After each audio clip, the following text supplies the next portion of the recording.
future is our God. The power is the truth. Equality only shows you that you have planted your roots. Peace to Allah and justice. God came to teach us of the righteous way, how to be born on this glorious day.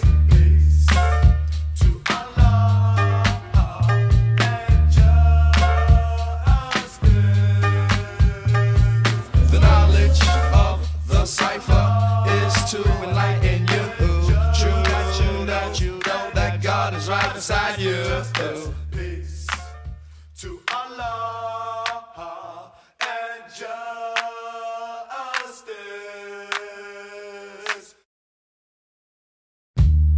Peace to the gods, peace to the earth, peace to the positive people of the universe. Brand new, you came to work it like this. You see, each and every day, each and every way. Peace and Black Power family. Welcome to another edition of BABATV House of Consciousness. Again with our Baba, my Baba, our Baba, Brother Tehuti. It's an absolute pleasure and privilege that he would take his time out for BABATV and for us to give us some of the knowledge that he has in his well stream. Brother Tehuti, as you know, I was down in D.C. at the rally Sunday, and I'm just asked you, what did you think about it? Okay, well, first thing I want to say, I'm very proud of you that you was down there as a on-the-spot live reporter, recording what went on. I mean, you went down early to give the people a lay of the land, you know, like what it looked like without, you went back down there to record what you saw. And I'm proud of you for doing that, because a lot of our viewers of BABATV don't have a lot of our reporters down in rallies like that reporting what's going on. So the shout out is to you for that.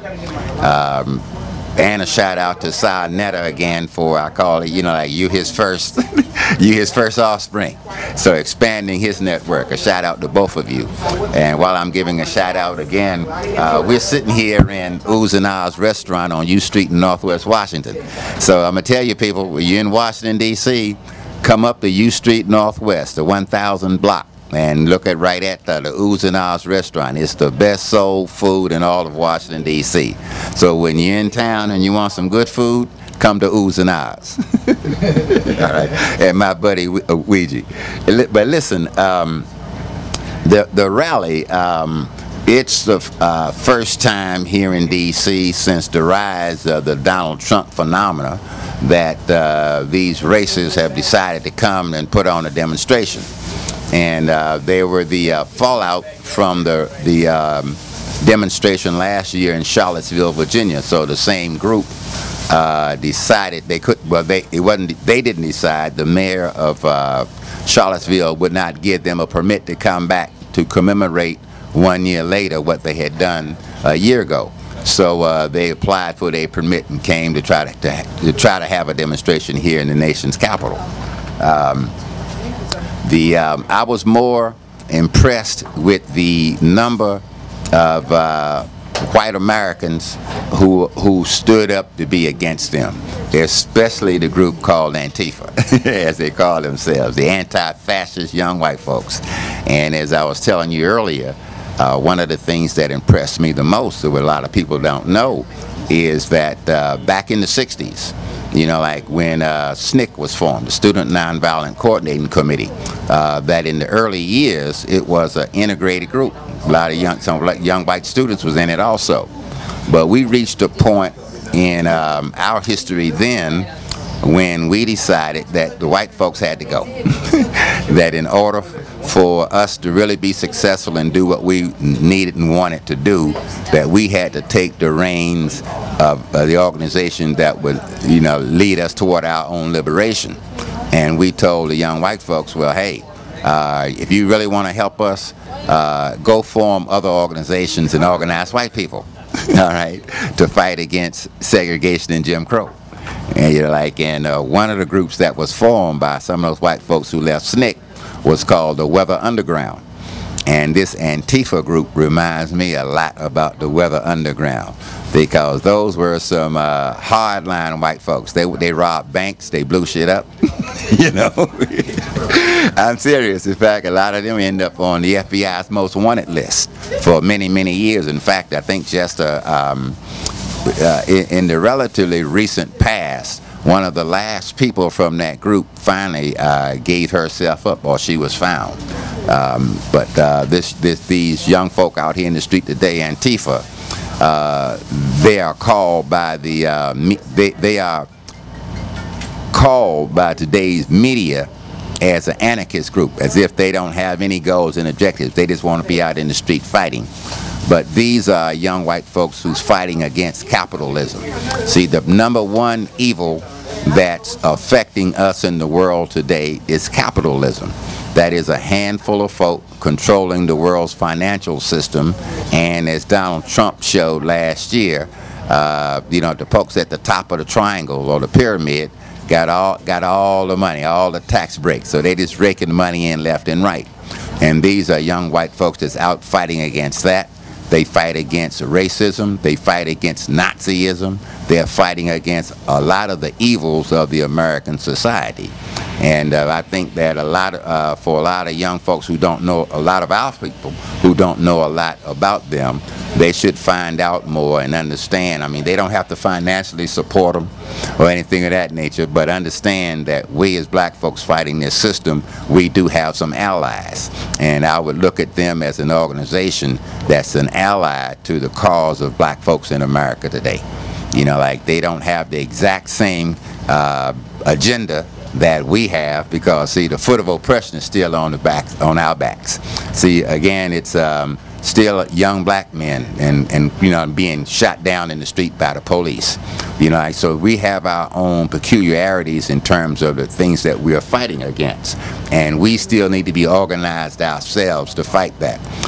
We accept all allies who want to fight our enemy, because the issues that we are fighting is which can make us allies on those topics. But we have our own peculiarities in terms of what we are trying to do, not just to fight off the outward signs of oppression that we face in this society today, but also we need to be in the front of those, be in the front of the ideas that young folks are using to liberate the minds of our youth. I mean, a good example of that, a lot of people don't like LeBron James, but again, LeBron put his money where his mouth is, and in his, out of his own pocket, built this school, paying for, everything, and he has these, in a long-term plan of taking these young kids to get them a quality, real education. And this whole idea, I mean, if 10 more, just 10, other NBA players who's making, who have these $100 million contracts, would put their monies where LeBron put his, and find, communities of primarily African Americans, and put a school there with the same type of resources, it would go a long way toward what we need to do in terms of our path to liberation. But going back to the rally, I don't want to drift too far. The disappointment, of course, was that, I followed you all day. Yeah, I was mad. I know you were very angry because you wanted to see some heads cracked. But those boys, they didn't show up in any kind of numbers, because I think they knew the opposition that they would face here. And just because Donald Trump's presidency, is housed here, at 1600 Pennsylvania Avenue, out right on the side from where they were. They knew there would be no real support in the District of Columbia, and they didn't get any. But the number of anti-Nazi protesters I was impressed with the folks who was coming to stand up to these folks. It was a lot of them. And though there were hands-free, the Black Panther Party showed up on site. Black Lives Matter showed up on You site. didn't have nothing to do, really. They locked it down. So. I know. I mean, it was. I know. But again, you come into D.C. See, there are still black organizations that's going to be there. Right. See, like, and though it was not organized by the Black Panther Party, I mean, like, no, y'all. I live here. The brother said, if the Nazis are coming here, I'm going down there. See, like, and that's what I respected about the Black Panther Party. They didn't call out a national movement or anything to confront these folks, but they were there in place. Black Lives Matter. There was a lot of people out there, and I think an example of the type of collective coalition that can stand up together when times call for it to fight against great evils. And again, if you go back and you study the world history, look at what happened in Germany after World War I. Adolf Hitler and a handful of extremists, as they called them, didn't have no real power, no followers when they first was out in the street moving around and stuff, right? But eventually, like calling on, they're telling the white Germans that they were superior than all the other Europeans. Like they dreamed up, they got enough followers eventually to take over the government of Germany. And then once Hitler's in power as Nazi Germany, like their number one enemy was, of course, Jewish people. But I'm often reminded of a story that there was a little, very dark complected, mixed race boy. His mother was an African woman and his father was a German, right? Anyway, his dad was killed. But during the time when but he was raised in Germany by his mom, right? So during the time that they created the German Youth League, right? And all the little white boys went running down to sign up for the German Youth League. This little brother went running down there to sign up too. And one of the guys in charge pulled his little brother aside and said, "What are you doing here?" And he said, "I'm German," The guy said, "Now what you don't understand, after we finish with the Jews, we're coming after you next." See, Nazism and white supremacy, racial superiority, it keeps rising and keeps resurrecting itself in different times in Eurocentric history. See, Alexander the Greek, the white folks call him the Great, he was a white supremacist. The Romans, especially the last Roman emperor in Constantine, was a white supremacist. The religion that he put together that's come down through the world today, like the Catholic Church, was built on white supremacy. See, they went into and taken all the ideas and the tenets of the religions of the ancient world order and retelling these stories and putting together their own form of the story and created a church that ruled Europe for 1,000 years. See, before, just like the negative stuff that's going on in the Catholic Church today, the report of the state of Pennsylvania and its grand jury indictment of over the last 50 years, more than, I think, 300 kids were raped and sodomized by the priest just in the state of Pennsylvania. All right, but this, like in and of itself, but just going back to white supremacy, how these guys feel about making their religion the supreme religion of the world. That's white supremacy, even in the idea of religion. And again, of course, thanks to two great teachers, the Honorable Noble Drew Ali, and of course the Honorable Elijah Muhammad, that thank goodness for our sake, that we here in the wilderness of North America got a chance to be introduced to other forms of how we address the deity, like as opposed to always following this one religion created out of white supremacy. But again, the weekend just showed that here in the nation's capital, folks would stand up against what's wrong in terms of on what I call the surface level. Because, see, anti-Nazism appeals to our emotions. We get emotional about it. So it's a kind of reactionary thing that we'll show up in the street to fight that because we don't like it, see, based on our emotions. Intellectually, we haven't awakened yet. you know, like to fight the real thing that's bothering us. And again, like this is easy to show up, you know, like at a rally against folks who will stand right up and say, I hate, you know, like call you a nigger and I hate you because of your skin color and all that dumb shit. It's easy to fight that. But the real thing that's still oppressing our community, again, is the very substructure, you know, like of this government. Remember, it's embedded in the Constitution, you know, like our position in this society. What they call the prison industrial complex is based on the laws of the land. So like they've outlawed our behavior, they have outlawed, you know, the way, they've outlawed our culture. So I mean, you're walking down the street with a hoodie on, you are a suspect as a criminal at night in a whole lot of places, just because, you know, you're walking while black. And if in our community wearing hoodies is a cultural form, that's a threat to the police. And the first victim a couple of years ago, of course, was a young brother down in Florida, Trayvon Martin, all right, to a rent-a-cop from a complex, you know, like following him around thinking that he's a suspect.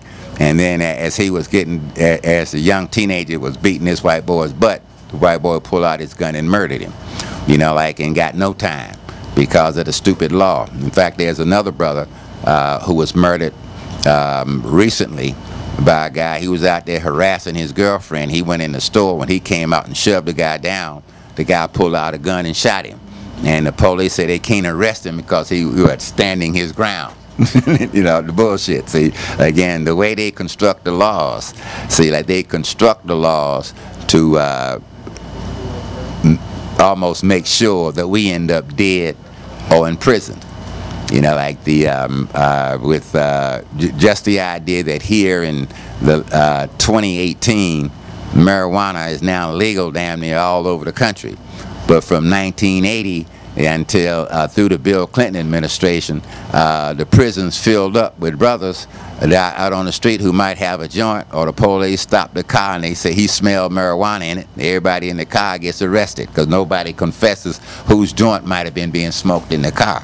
So they construct laws to create a modern form of enslavement. And that's the prison industrial complex. Today, instead of the state taxpayers building their own prisons, one of the modern growth industries in this country are the private prisons being built all across, especially the South and out in the West, all right, for, again, imprisoning us.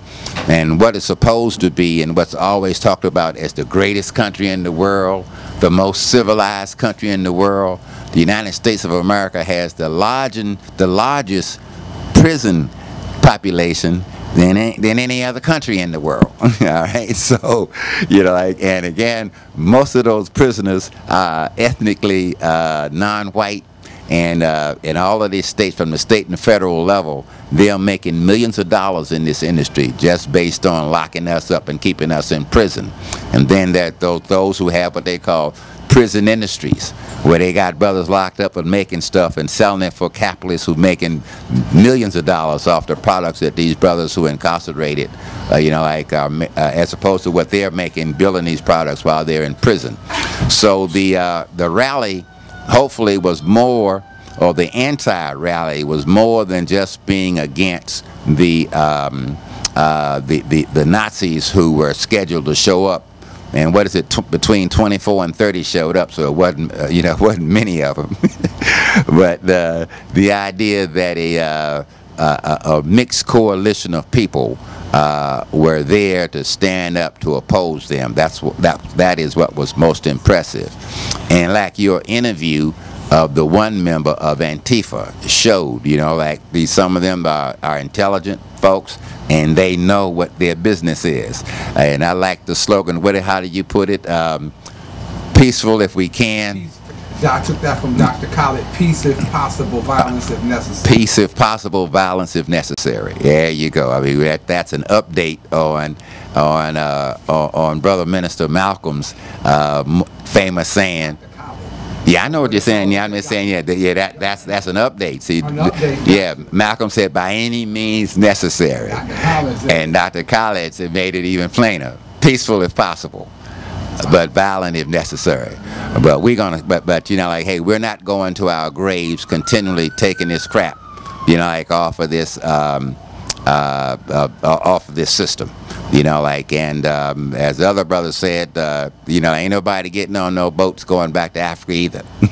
See, the battleground is going to be on this land in North America, and the thing that somebody said, the thing that I'm most concerned about, in some instances, you know, like a lot of the white right they're the ones who the NRA favors because they have all kinds of weapons, you know, like, and only some of us have weapons, and a lot of us fall victim to those campaigns. Turn in your guns and I'll give you $100. So what we're turning in is pistols, or a concerned parent will find a long rifle type weapon and will take it and turn it in. But we better understand where we are, who the real enemy is, and what methodology he has used throughout his whole history to steal this land, commit genocide against the real aboriginals of this land, you know, like to bring us into captivity and hold us there,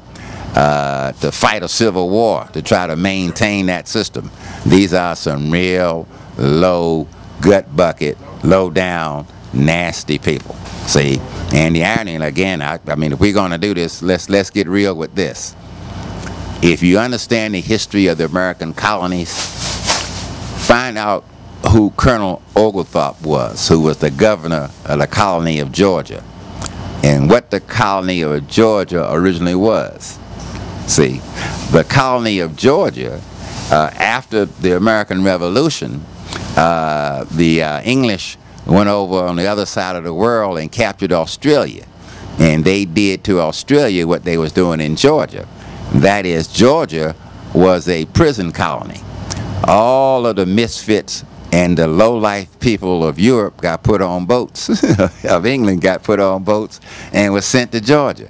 The lowest of the white class of Europe, see, of England, was sent to Georgia. It was a penal colony.